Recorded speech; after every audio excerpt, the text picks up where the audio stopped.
ವಿಕಿಪೀಡಿಯಾದಿಂದ ಇದು ಮುಕ್ತ ಹಾಗೂ ಸ್ವತಂತ್ರ ವಿಶ್ವಕೋಶ. ಬ್ರಹ್ಮಚಾರಿಣಿ. ಬ್ರಹ್ಮಚಾರಿಣಿ ಎಂದರೆ ಇತರ ವಿದ್ಯಾರ್ಥಿಗಳೊಂದಿಗೆ ತನ್ನ ಗುರುಗಳೊಂದಿಗೆ ಆಶ್ರಮದಲ್ಲಿ ವಾಸಿಸುವ ಶ್ರದ್ಧಾಭರಿತ ಮಹಿಳಾ ವಿದ್ಯಾರ್ಥಿನಿ. ಇದು ದುರ್ಗಾ, ಪಾರ್ವತಿ, ದೇವತೆಯ ಎರಡನೇ ಅಂಶದ ಹೆಸರಾಗಿದೆ.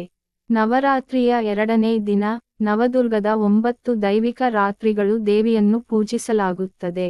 ಬ್ರಹ್ಮಚಾರಿಣಿ ದೇವಿಯು ಬಿಳಿ ಬಟ್ಟೆಗಳನ್ನು ಧರಿಸಿ, ಬಲಗೈಯಲ್ಲಿ ರುದ್ರಾಕ್ಷಿ ಮಾಲಾ, ಜಪಮಾಲೆ, ಮತ್ತು ಎಡಗೈಯಲ್ಲಿ ನೀರಿನ ಪಾತ್ರೆ ಕಮಂಡಲವನ್ನು ಹಿಡಿದಿದ್ದಾಳೆ. ಪದದ ಅರ್ಥ. ಬ್ರಹ್ಮಚಾರಿಣಿ ಎಂಬ ಪದವು 2 ಸಂಸ್ಕೃತ ಬೇರುಗಳಿಂದ ಬಂದಿದೆ. ಬ್ರಹ್ಮ ಇದರ ಅರ್ಥ, ಒಂದು ಸ್ವ ಅಸ್ತಿತ್ವದ ಆತ್ಮ, ಸಂಪೂರ್ಣ ವಾಸ್ತವ, ಸಾರ್ವತ್ರಿಕ ಸ್ವಯಂ ವೈಯಕ್ತಿಕ ದೇವರು, ಪವಿತ್ರ ಜ್ಞಾನ. ಚಾರಿಣಿ ಎಂಬುದು ಚರ್ಯದ ಒಬ್ಬರ ಸ್ತ್ರೀಲಿಂಗ ಆವೃತ್ತಿಯಾಗಿದೆ.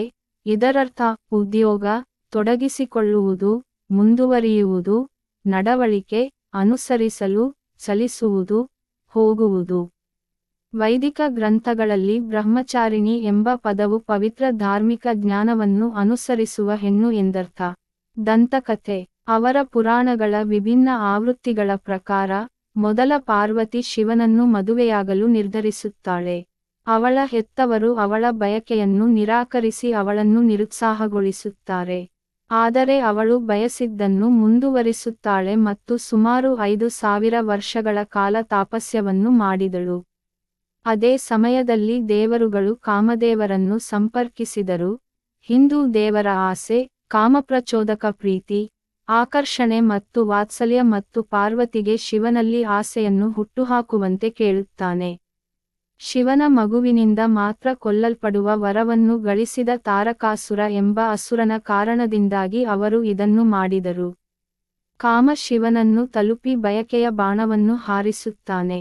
ಶಿವನು ಹಣೆಯ 3ನೆಯ ಕಣ್ಣನ್ನು ತೆರೆದು ಕುಪಿತನಾಗಿ ಕಾಮನನ್ನು ಬೂದಿಯಾಗಿಸಿ ಸುಡುತ್ತಾನೆ. ಪಾರ್ವತಿಯು ತನ್ನ ಭರವಸೆಯನ್ನು ಅಥವಾ ಶಿವನನ್ನು ಗೆಲ್ಲುವ ಸಂಕಲ್ಪವನ್ನು ಕಳೆದುಕೊಳ್ಳುವುದಿಲ್ಲ. ಅವಳು ಶಿವನೊಂದಿಗೆ ಪರ್ವತಗಳಲ್ಲಿ ವಾಸಿಸಲು ಪ್ರಾರಂಭಿಸುತ್ತಾಳೆ. ತಪಸ್ವಿ, ಯೋಗಿನಿ ಮತ್ತು ತಪಸ್ಗಳಲ್ಲಿ ಒಂದಾದ ಶಿವನಂತೆಯೇ ಚಟುವಟಿಕೆಗಳಲ್ಲಿ ತೊಡಗುತ್ತಾಳೆ. ಪಾರ್ವತಿಯ ಈ ಅಂಶವೇ ಬ್ರಹ್ಮಚಾರಿಣಿ ದೇವಿಯೆಂದು ಪರಿಗಣಿಸಲ್ಪಟ್ಟಿದೆ. ಅವಳ ತಪಸ್ವಿ ಅನ್ವೇಷಣೆಯು ಶಿವನ ಗಮನವನ್ನು ಸೆಳೆಯುತ್ತದೆ ಮತ್ತು ಅವನ ಆಸಕ್ತಿಯನ್ನು ಜಾಗೃತಗೊಳಿಸುತ್ತದೆ. ಅವನು ಅವಳನ್ನು ವೇಷ ರೂಪದಲ್ಲಿ ಭೇಟಿಯಾಗುತ್ತಾನೆ.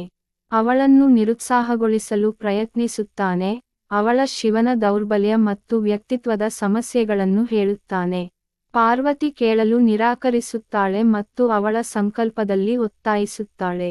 ಶಿವ ಅಂತಿಮವಾಗಿ ಅವಳನ್ನು ಒಪ್ಪಿಕೊಳ್ಳುತ್ತಾನೆ ಮತ್ತು ಅವರು ಮದುವೆಯಾಗುತ್ತಾರೆ.